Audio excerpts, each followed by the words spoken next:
Good and you, Dave? How's it, Good. Dave? How's it, Dan? How you doing, man? Did you watch the rugby, Dave?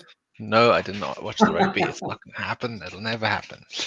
It'll happen one day, David. Well, yeah, we watched it, but it wasn't a great ending. Like awful sporting weekend. Yesterday, Chelsea got battered. Is The it? Springboks are awful. Oh, yeah, You guys were wasn't so great. excited, and then they just disappointed you. And I just don't get that disappointment. How great is that? I know. I was so excited. All the kids were screaming about to score, and then we lost. And I was like, oh, man, just let me go bright side, Oh, shit. So, anyways, guys, if you have just joined us, this is the coffee chat with Dave, Daniel, Thank you. and Andrew. Acknowledgements. This is all about property. If you know about anyone in property, please tag them in now. This is going to be a great conversation. So, yes, we will update you with what's happening in the roadshow. Dave and I are catching a plane tonight to Cape Town. We'll tell you about that, as well as having the ladies from NHFC. It's going to be a very interesting conversation talking about, I've got it here, private rental housing, affordable housing, bridging finance, social housing, and again, another way to finance some of your projects. So if you know of anyone in development or affordable housing, social housing, tag them in now and join the conversation with Andrew, Dave, and Dan. So before we do bring them on, I think, Dave, let's just talk about the roadshow, Cape Town. I'll be seeing you tomorrow. Hey, Dave, tomorrow or Wednesday. What's Wednesday night going to be about? 100%. So yeah, Andrew, you're coming down tomorrow. You've got some stuff happening. We got some Investor of the Year award judging happening Wednesday afternoon, which is going to be good fun. And then in the evening, we've got our networking event. Got quite a few people coming to join us. It's going to be really exciting. It's one of our first Cape Town networking events we've had in quite a while. I know Business Partners is going to be there. Drew, what is Business Partners going to be talking about? So business partners are going to replicate what they did here in Johannesburg, where they're talking about where Arnold at the Bryanston Country Club in Joburg about a month ago was talking around the Green Fund. So it's a new fund they've got, and they're also going to introduce all the different funds and how can business partners support property entrepreneurs in Cape Town.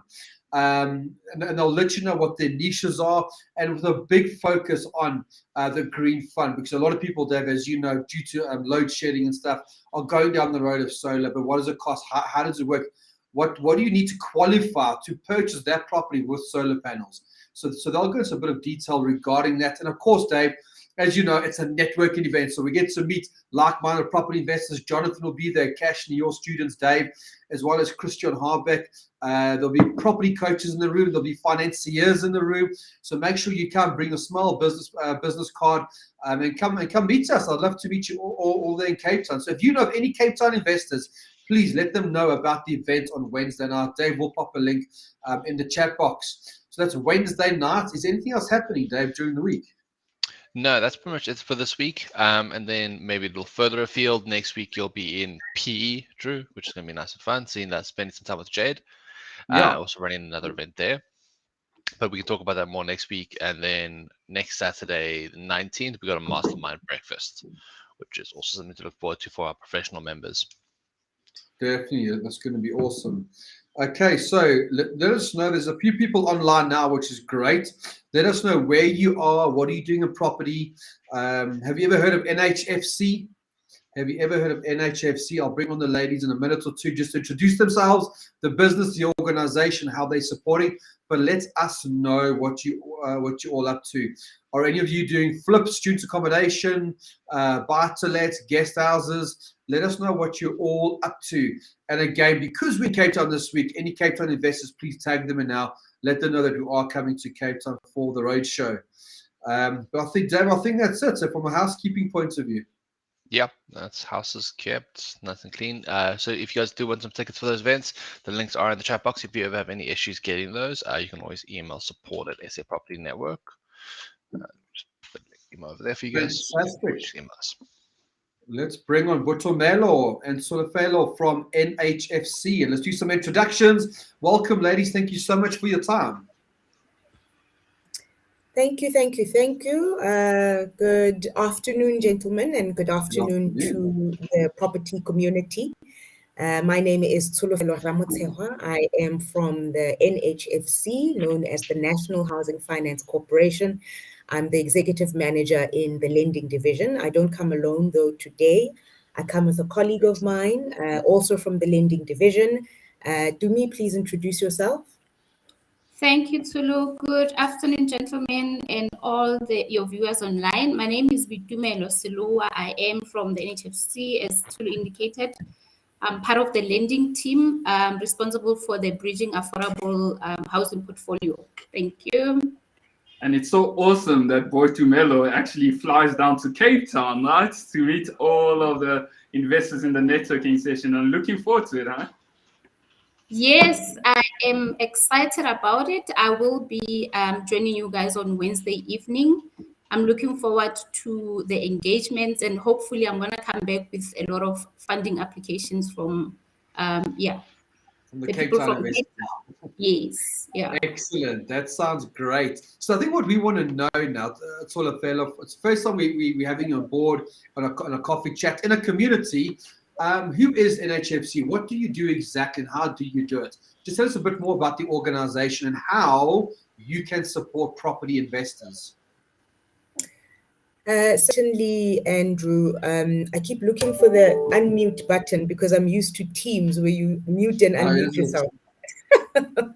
No, certainly. Thank you once more, gentlemen, for the opportunity for us to come and tell you a little bit about the NHFC. We're hoping we'll have a lot of further engagements, that you know a lot more about the NHFC and what we've got to offer. But in a nutshell, at a very high level, the NHFC is a development finance institution, which means that we are owned by government. However, we are a financing institution. We've got an NAV of about 4.5 billion. So this means that your other DFIs, such as your DBSA, those are our big brothers, far larger than we are.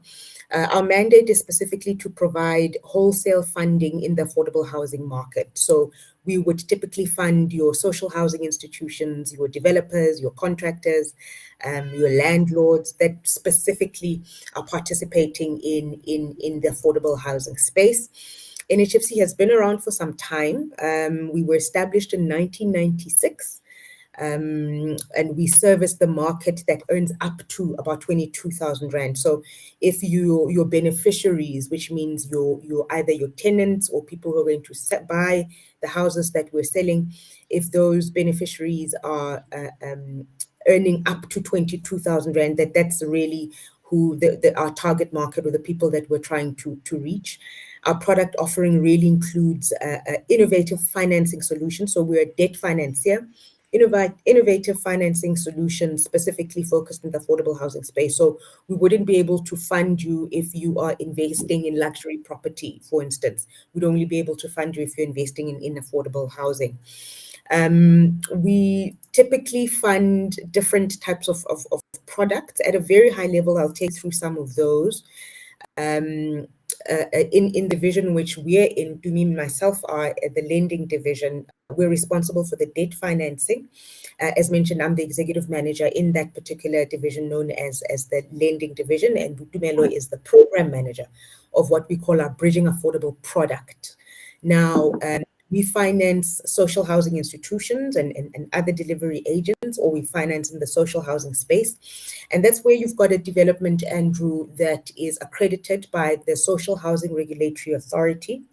They would then be able to provide you with grant funding of about 70% of the development, and we'd be able to provide you with debt financing of about 30% of development.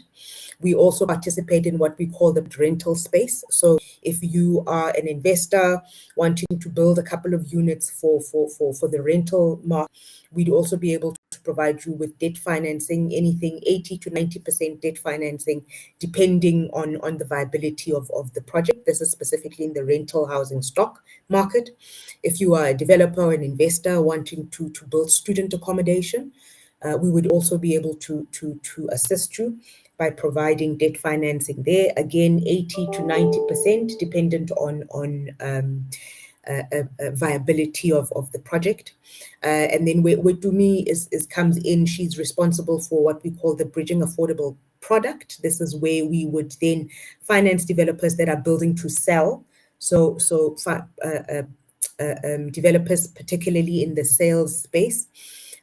She's also involved where we are financing contractors. So if you're a contractor that has been contracted or you've been appointed by the different provincial departments to build in the BNG housing space, we are also able to provide you with bridging financing if you are a contractor specifically.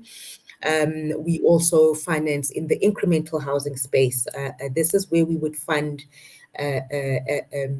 sort of your microfinance institutions who then on lend in the affordable housing space.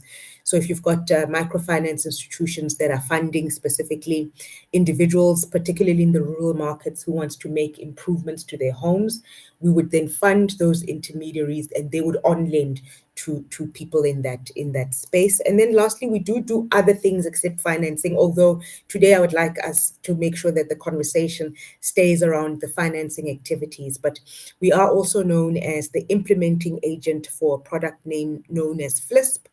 It's now being, the name is changing. It's now being called Help Me Buy a Home, which is really a national program that enables qualifying beneficiaries to reduce the initial home loan amount. So a very good program. We also do a bit of a program and fund management where we assist local authorities with service delivery. And lastly, particularly in terms of investors, we also facilitate a lot of partnerships and investments with other housing development agencies or with fund managers. And this is to assist to leverage private sector funding in the affordable housing space. So we do quite a lot, Andrew. But yeah, hoping today we can zoom in on our financing activities. I was going to ask you, is there anything you don't lend on? As long as it's in the affordable housing space, then we definitely want to participate. That is our mandate, and that's the space in which we play in. Sure, 100%. And just say again, because somebody sent a message saying, when you talk about the affordable housing, what price bracket are we looking at? Affordable housing, if you had to put into one sentence, how would you describe it? So we would describe it as beneficiaries that earn all the way up from nothing, because we service contractors as well who build in the BNG space. So people really who earn, let's say, from about 800 Rand all the way up to about 22,000 Rand. So the cap being 22,000 Rand is what we define as the affordable housing space. Now, in the rental market, that would mean people who are paying rent of up to about 6,500 Rands. In the sale space, that would mean houses that are anything between around 750 to about 800,000 Rand a selling price, of course, dependent on the interest rate. But in a nutshell, that's more or less from a rental and a sales perspective, that's sort of our bracket. Geez, that's so heartwarming out there, Tsolo, and boy, dude, some of the work you guys do, particularly the Help Me Buy a Home and all the other awesome, interesting things you're doing for people, like you said, in those price brackets. If we had to say zero into like a product you mentioned just now around the student accommodation, we have quite a few investors within the network that are venturing towards student accommodation, and it's super surprising. We were in, was it Bloom not too long ago, and just seeing the hunger, the demand for student accommodation in that province in particular. And there's a new bylaw that did come out. I know, Andrew, we did talk about it, where is it Res 1, right? Oh, Res 1. And you're allowed up to 20 students, right? Yeah. And banks would lend on that, and it's people are getting, say, 1.8 million Rand for a property. 20 students, they're grossing around what, 60 grand, or it's just crazy in that sense. So how is your product tailored towards developers that are looking to do student accommodations? Thanks, Daniel, for that question. Should I take more questions, or should I just go in and respond to that one? Yeah, you can take this one, and then as more come in, we'll ask them. Okay, no problem. So thank you for asking about the student accommodation space. It's a space that we've been funding in for quite some time now. So we are aware of some of the risks that sit in the student accommodation space. It's got high operational costs. There are certain risks in terms of NSFAS payments, sometimes not being on time, etc. So there's certain risks that come with student accommodation, but because we've been in this space for quite some time, we understand the space, and we ensure that we mitigate those risks. So in terms of student accommodation, we would provide funding of anything about 80 to 90% in terms of development costs. Of course, you would need to put down a certain amount of equity. We do have a corporate finance division, though, and we can speak about that a little later on. We do have a corporate finance division that's particularly focused on providing different types of equity instruments, but you would still also, be required to put a little something down, have a little bit of skin in the game. With student accommodation specifically, we look at different models. So we look at the hybrid model, where there would be NSFAS students as well as just private students. We look at the NSFAS only model, where you are particularly accredited by an institution that's close by, and you will be only taking in NSFAS students. And we also look at the private model, where you are not necessarily catering to NSFAS students, but catering to students who would then fall out of the NSFAS model, but of course our students that also need to be accommodated close to in decent accommodation that's close to universities. So we look at of models in terms of what that model looks like for student accommodation. Typically, we would take security, or we take a mortgage bond over the property that we're funding you. So you would maybe have a piece of land somewhere, you've bought something, you want to maybe demolish whatever's on it, or it's a green field, you're building from scratch, and it's student accommodation. Of course, you would then need to have engagements with the closest universities. What's most important to us is that there must be a demonstrable demand. I think that's one of the things that we utilize across all our different products. So, we need to have a sense of comfort that there is demonstrable demand. So there needs to be a market study that we see, and we need to see that demand within the different universities. And from there, then we'll be able to provide you with funding or financing that development. Our financing, particularly for student accommodation, ranges from about a 15-year loan to about a 20-year loan. Of course, this is viability dependent. So we provide long-term loans. Because we're a development finance institution, we're slightly different to a commercial bank, in that a commercial bank would finance you over a 10-year period, and then you'd have to refinance after some time. We are able to provide you with long-term debt of 15 to about 20 years. So that's typically the student accommodation market. And maybe also to say, we do fund nationally. So we are not restricted in terms of where we would participate. If you're able to demonstrate to us that there's a demand, we're able to provide you with the necessary funding. Geez, that's amazing. And regarding that particular model, I think the two questions I have go hand in hand. Number one, how big are the projects you work on? And could you say finance a property, a R1 million property, provided again it does fall into certain criteria you did mention, so there is demand in the area? Or is there like a minimum that you guys look at as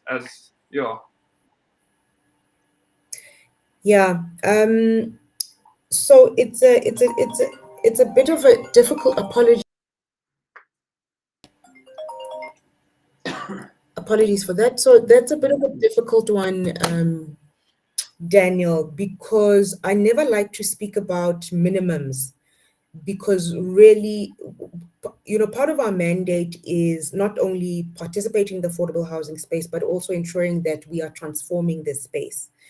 And in order for us to transform the property sector, we need to be as accommodating as possible, even to the smaller players in the market. What becomes tricky is viability at the very smaller end of the market. But we do try to ensure that if there is some form of viability in the projects that people have put together, we're able to participate. In terms of the bigger projects, student accommodation, we've just concluded a deal, in fact, with 1,100 beds, quite a large transaction.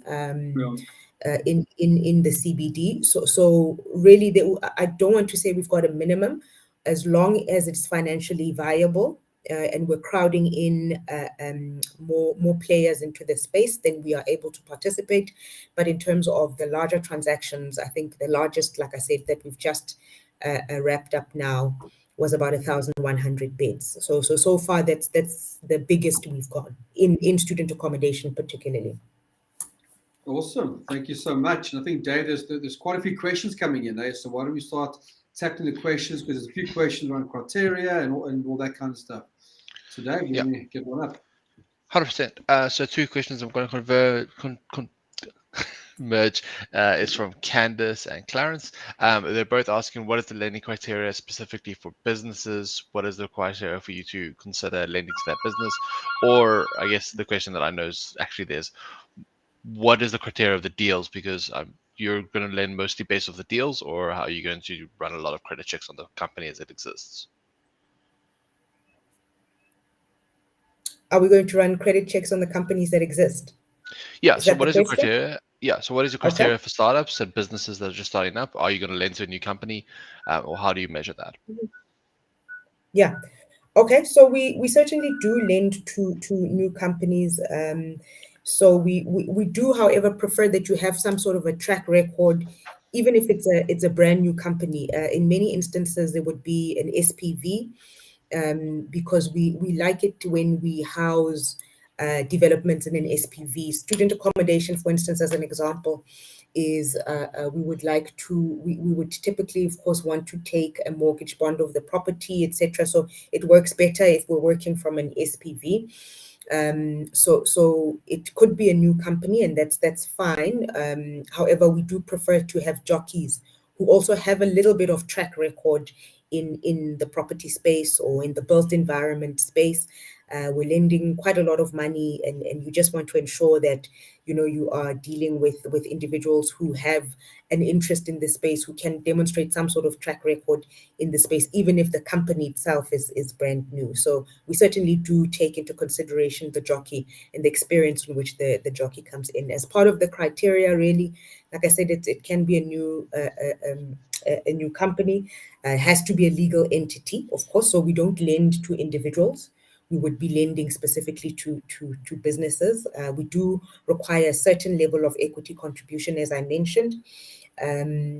Of course, that can go hand in hand with our corporate finance division, but we do prefer that there's a bit of skin in the game, so that people are accountable and participating as they should. So typically, our criteria, of course, the general criteria is that, but of course it changes from product to product depending on what type of product you're looking for. So what you're looking for in the sales market could be, the criteria changes slightly here and there in the sales market, in the rental market, etc. But in general, you should be a legal entity. You should have a jockey that's been in the space. And of course, most importantly, you should be participating in the affordable housing space. And are there any geographic limitations? We're mostly familiar with TUF and inner city lending. Does NHFC have any limitations on where they'd lend on properties? No, we don't, but maybe let me hand that one over to my colleague, Dumi. Dumi, maybe make a comment about a geographic spread. Thanks, Tulu. So our funding is national. We fund across the country. Yes, we are mostly concentrated in the big cities, Johannesburg and Cape Town. However, we would like to reach out to developers throughout the country. So there's no limitation in terms of which province. What you need to convince us and yourself as a developer is that there is a market in the area. And most of the time, the best person to determine the market in the area is the people residing in that area. So yeah, we don't have any limitations. We finance across South Africa. Awesome. Nice. Thanks for that. Drew, go for it. Yeah, just seeing all the questions coming in here and checking them out. Leona was asking, Andres, hey guys, we are struggling with funding for a project in the Bold Triangle. It could fall into the NHFC bracket for affordable housing. Who would be the best person to engage with to advance? So Dave, I think if anyone wants to contact Tsholofelo, Director Botomelo. Let's just go through support@sapropertynetwork.com.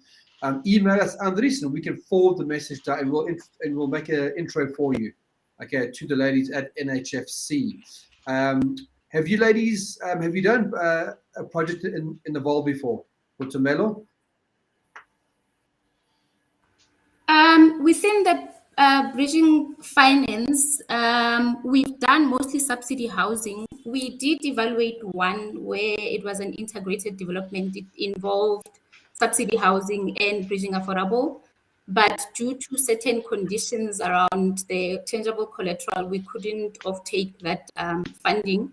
But yeah, we are, like I said earlier, we would like to reach out to developers across all provinces. I know Vaal is within Gauteng, but it's entry level Free State as well. So we are quite keen to look into that development that they are proposing now. Okay, brilliant. Yeah, no, Thank you. certainly. Even in terms of student accommodation, we've in fact just approved a deal about a year ago. There's been some delays, but we did approve a deal about a year ago of student accommodation in the area. So we certainly do participate there. Awesome, nice one. And interest rates, a question there from Clarence. Is the interest rate in line with the bank's interest rate, or how do your interest rates work? I'll take that. So, and maybe Tumi will come in and augment. So in terms of our interest rates, our interest rates vary from product to product, because our interest rates and what we charge is of course risk profile dependent. So we don't have a blanket interest rate that's applicable to everybody. Of course, it's risk profile dependent and it's product dependent. Some of our product, for instance, such as our contractor product, our bridging contractor product, is a little bit more expensive because it's a lot more short term. Our longer 20-year products, for instance, would have a different interest rates because it's a different risk profile. But we certainly do charge prime plus. It ranges from prime plus 1 to about maybe prime plus 4. Of course, risk profile dependent, project dependent, product dependent. So yeah, that's more or less where we are. So it is certainly will be prime plus. Okay, awesome. Thank you so much. Just before we go to the next question, it is 1:30. If you have just joined us, it is the coffee chat with Andrew, Dave, and Daniel. We've got the ladies from NHFC talking about what does NHFC do? How can they support us as property investors in the affordable housing sector? So if you know anyone that's getting into development or they're in that space in affordable housing, please tag a friend. And now the great news, Botomelo, you will be flying down to Cape Town to be with us on Wednesday night, which is amazing. Tsholofelo, we've got more events coming up in Joburg, the 24th of the 19th of November, 24th of November, 8th of November. I'd love for you to join those events and start interacting with our network. Andries, if you can make one of those events, you can meet the ladies face to face and talk about your opportunity in the Vaal. So before we move on then, Dave, the only event this week is Wednesday night. It's the roadshow. Dan and I are jumping on a plane in a few hours to go to Cape Town. And we hope to see all of you there. Botomelo, who's on the call with us now, will be joining us on Wednesday night if you are from Cape Town. Okay, so I know Dan had a question about sales. What was that? Yeah, so Tsolo, you've obviously been in the industry for quite a while. What's your view on the sales market side of things? Thanks for that, Daniel. I'm glad you asked that question because then it can focus on Botomelo and the space in which she leads a team that's specifically focused on the sales market. So to me, maybe if you can just give us an idea of the movements that we're seeing in the sales market, how well it was performing not so long ago, what are the changes that we're starting to see there, and your views on the sales market in general. Thanks, Tulo. So what we've seen, especially if one compares pre-COVID, during COVID, and now almost post-COVID, is that buyers determine the market. Developers, as much as they build, they don't necessarily determine the market. prior to COVID, we saw properties like, example, 2-bedroom units in prime areas selling at up to 1.2, if one might say. But during COVID, we saw developers now realizing that we are going through tough times and reducing their selling prices to 2 bedrooms at below or just around 1 million. Additionally, the decrease in interest rates obviously improved end user affordability. We saw a lot of end users deciding to move from the rental market, entering into the first sales market. We saw a lot of first-time home buyers during the COVID period, which was very exciting for our portfolio because most of the developers were now building products that are within the fleeced market, and we were able to finance. And also on the flip side, we saw a lot of applications for end user flips applications. And then now that we are moving post-COVID and the interest rates are increasing, we can see that the market is declining slightly, but we are still seeing sales, but also prices are increasing, not drastically, but we're no longer seeing 2 bedrooms selling at 800s. We can see now that we are going back to the prices prior to COVID, 2 bedrooms moving towards the 900s and the 1 million. So in overall, we are still in a good property market. However, it's a bit tough for end users due to the interest rate affordability is quite limited, but it's still an exciting environment. And we are hopeful that eventually we will meet a common ground where developers and end users are able to find a suitable market for everyone. Awesome. Thank you very much. Dave, any comments on that? No, You good? Good. I'm just double checking and seeing the other questions that come into the chat box. Yeah. Maybe just to add on to that while we were looking at other questions, and I think Dumi covered it very well. Like I said, she's the expert in the sales space. So if you've got any developments for sales, she's certainly the person to be speaking to. What we're finding is that because the property market is cyclical, we're finding that the demand for our sales is slightly declining as interest rates go up, and we're seeing that the rental is now coming back in terms of our rental product. As you know, that was highly affected by COVID because the people were also moving out of rental properties. People could live even further now with the working from home phenomenon. That's part of what affected the rental market quite a bit in the past couple of months. We saw as well that a lot of the rental units went into the short-term sales, or rather the short-term sales rentals went into the long-term rental. So your Airbnbs, etc., because there was not a lot of traffic there, they then went into the long-term rental space, which also was it flooded the market. So we're seeing now finally that the rental market is sort of coming back on stream as the sales market starts to decline slightly. So there's always that relationship between the rental and the sales markets. Yeah, it's definitely interesting, right? And what I'm super keen to look at now is with the increase in interest rates, how does that influence the behaviors of developers? And yeah, it's always interesting, like going through the different market changes. But I do have a question, Tsholofelo or Tumi, maybe you can enlighten me on. I know earlier we did touch upon the affordable housing sector. Regarding geographical location, is it important, or as long as it fits within the affordable housing definition? So whether it's in the suburbs, whether it's in a city, whether it's townships, would you lend on all that provided it falls under the meaning of affordable housing, irrespective of where it actually is located? Jimmy, will you take that? Okay. Yes, I'll do so too. Thank you. Our first price as the NHFC is that the developer or the pricing on the development must comply with our mandate.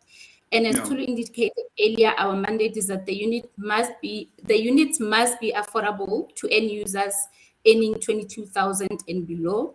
However, what we've noted that due to the land prices in prime areas, sometimes for developers, it's not financially viable to build Yeah. units that are all within the NHFC mandate.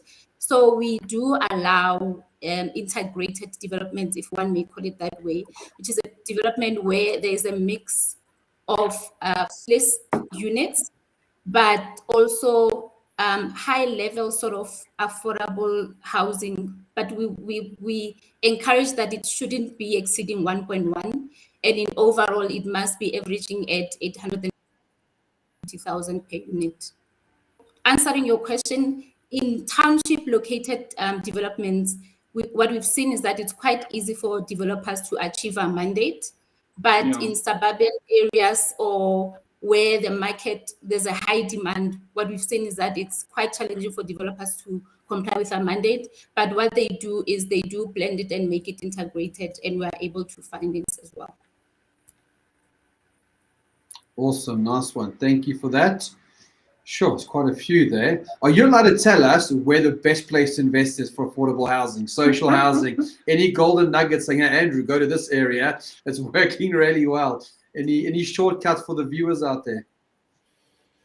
I would always say for me, it would be, and I'm not supposed to be biased, all these products are, Of course. products are all my children. Yeah. But I would always say each has got its own value proposition, right? And it depends on the investor and what type of investor you are and what sort of returns you're looking for. I think the sales product is a good product in that it is short term. You're in and out in 3 years. And I find that, our market is very difficult. And if you're able to, get into an SPV and get into the sales market, you able to get the land, you're able to get all your approvals, you're able to get the pre-sales, you're able to get the sales and the demand. It's quite intensive, but you're in and out in 3 years. You've gone in, you've built, you've sold it, you've paid back your financiers. It's 3-4 years later, you're out and you're ready for the next opportunity. So from that perspective, I find it very interesting. But if you are a different type of investor, you like to sit and hold, there's a lot of opportunities in the rental space, because like I said, we offer long-term debt. So you sit there and you hold on to your investment for quite some time. The asset, of course, you get a lot of you get your rentals grow every year. You get to the space and you get to actually build up quite a big asset base, because then it's not just that development. You're able to buy and collect. You're able to sell in a couple of years if you want to your REITs. REITs are always looking for units that they can take up. So if you're looking to get in and in about 5, 6, 7 years time, you're then able to sell to the REIT space. You've got that option. So I'd say, the rental product as well as the sales product both have their own value propositions, and both are very good products and good markets to get into. And I assume when you look at the jockey, what you don't want is to have a jockey sat in Nelspruit and the property deals in Joburg. In a perfect world, you want the jockey to be involved, right, and be involved in the project, doing inspections and stuff. There is a question here from Kumbo. Let me just bring it up. Okay, good afternoon. Does NHFC fund commercial building in major CBDs with a plan to rezone to residential, as majority of buildings are zoned commercial? Who wants to take that one? I'll take that one. Yes, certainly we do. If the plan is to refurbish, so we do brownfields development as well. We've bought commercial property to convert to student accommodation, to convert to social housing. So that we certainly do that. We prefer that the zoning be in place. Although it can be a condition precedent. And it's simply because sometimes some of the municipal processes do take quite some time. and you prefer to have certain things in place as you provide funding, so that if we're going to wait if it's a process that might take another 2 years, then we might not have a feasible project anymore. But certainly we do fund refurbishments as well. In fact, Awesome. sorry, Andrew, just to add on, we actually have one active development now in Cape Town, where the developer converted a garage into, I think it's about 326 sectional title affordable housing units. It's under construction now. It must be beautiful. Eh? I'd like to see that project. And on the Yeah. financing side of things, do you fund like the legal costs, the purchase, the refurb? Do you assist with holding costs, or just the bricks and mortar side of things? So it depends, Andrew. We will look at the total development costs. We would fund some of the professional fees if needs be. But we like to focus mostly on the brick and mortar, but we certainly do take into account the full development costs as we fund. So we wouldn't say no to that. We take that into account, but we need to make sure that our money is going specifically to the bricks and mortar. Definitely. Okay, cool. Thanks for answering that. Dave, should we get up that young person's question, a young entrepreneur? Yeah, 100%. I think the last question. Hi, I'm a young entrepreneur. I don't have experience, and I have a project that I'd like to be funded for buy-to-lets. Would I still be considered? Should I meet all the other criteria? I think maybe a different way to approach this question is also, if a young entrepreneur who doesn't have a track record wants to get funding from NHFC, how can they leverage someone else's experience? Can they bring people onto their team to help bridge that experience gap? Absolutely. Part of what we have on offer is, in fact, to the young entrepreneur, and please do try and get a hold of us. Part of what we offer is concessionary pricing to youth, concessionary pricing to women, concessionary pricing to Black-owned entities. So we certainly encourage youth to participate in this space, and also to and you're correct, Dave, to partner with people who are experienced. At the end of the day, you want to be able to build a track record. You want to have a project that's a success. And it's not just about raising financing, it's about the different elements that will make sure it is a success and that you're able to grow into that space. So we certainly do fund young entrepreneurs who have partnered with some experienced individuals, and in fact would be able to offer them concessionary pricing. That's awesome. Super exciting, eh? So more people need to know about your funding. Ladies and gents, if you know of anyone in the property industry that needs to access some funding, let's reach out to Tsholofelo and Tumi at the NHFC. And for those of you that will be in Cape Town, I'll be with Dave and Akashni and Dan and Jonathan, and Tumi's flying down tomorrow. And we'll be seeing you on Wednesday night. And then, yes, out here in Johannesburg, we do have 3 or 4 more events this year. And at the same time, we have SAPN women events happening across the country. We've got SAPN women events happening in Cape Town, Joburg, Pietermaritzburg, Durban, PE. All the ladies right now on a WhatsApp group are busy arranging breakfast for the end of the year, informal breakfast for our members. So Tsholofelo and Tumi, we want to get you guys involved in those events as well. I think you'll add loads of value for the ladies here in South Africa. But I think, Dave, anything from your side, just before we start wrapping up? No, I think that's it from my side. I think the most important thing is we're pretty much, like Drew said, we're pretty much coming up to a close for the year in terms of events. So take a look at the upcoming events calendar and join what events you can, and then we'll get ready to kick off next year soon. Definitely. If you want to get more information on SAPN Women nationally, it doesn't matter where you are, we do have national events for SAPN Women. Reach out to support@sapropertynetwork.com. Email us and we'll give you more information. Tsholofelo, anything you'd like to leave our audience, Or Botumela, anything you want to leave the audience? Any one piece of advice or just something that you want to leave the audience? I'll let Tumi go first. I'm putting you on the spot. Yeah, she is. What I would like to leave the audience with, especially for that young entrepreneur, it's the power of collaborations. Sometimes you cannot know everything, but we do have in the country qualified and well-experienced consultants.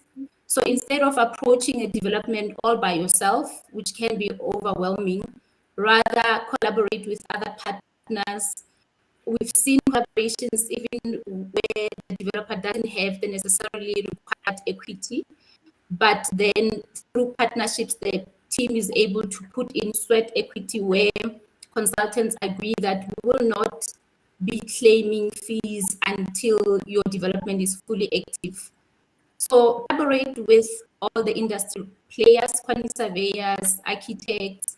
As long as they are professionally registered, they are well experienced, you will find help from them and you will be able to reach your goals.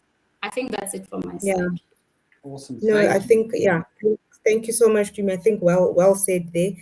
From my side, I would say to most people, access, you won't know about a place or what they've got to offer if you don't research about the different institutions that are available. It's our responsibility as institutions to make sure that we market ourselves to investors such as yourself.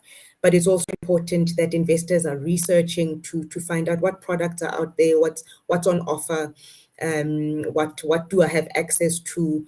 I'm playing in a smaller space, maybe what's available in my area, or if I'm playing in a bigger space, what's available. I think for me, research, access, ask, we're always available as the NHFC to provide guidance to property developers and contractors in this space. Thank you. Awesome. That's brilliant. Thank you very much, and we'll be in touch with you Harry. shortly. Cool. Ladies, thank you very much. We'll be in touch. Tsholofelo, I'll be seeing you Wednesday night. Tsholofelo, thank you again for your time today. It's been great. Lots of interaction. It's always a good conversation when there's loads of questions. If you have any more questions, direct them to support@SA Property Network, and we'll make an introduction for you at NHFC. Thank you very much, ladies. I'll wrap up with Dave and Dan. Awesome, Dave. That was good. Awesome. Yeah, man. Good. Tons of questions, lots of value. Like they were saying, as much as it's nice to hear from the guys from the likes of TAF and NHFC, it's also really important for investors to go out there and do their research and connect with their local communities and see what funding's out there, because there's plenty of opportunities to go get funding, especially if you're trying to go in there and trying to provide affordable housing, you're trying to make a difference in your community. There's a ton of opportunity where people can come and help you with that funding. So it's really good. Yeah, exactly. No, I agree, 100%. And at least I'll be part of the network now, which is great. So James, just email support and we'll sort out your question then. Otherwise, Dave, I'll see you Wednesday, and for all of you in Cape Town, I'll see you in Cape Town. Otherwise, I'll see you in Joburg or PE next week. Awesome, Dave. We'll see you guys soon. Awesome. Thank you.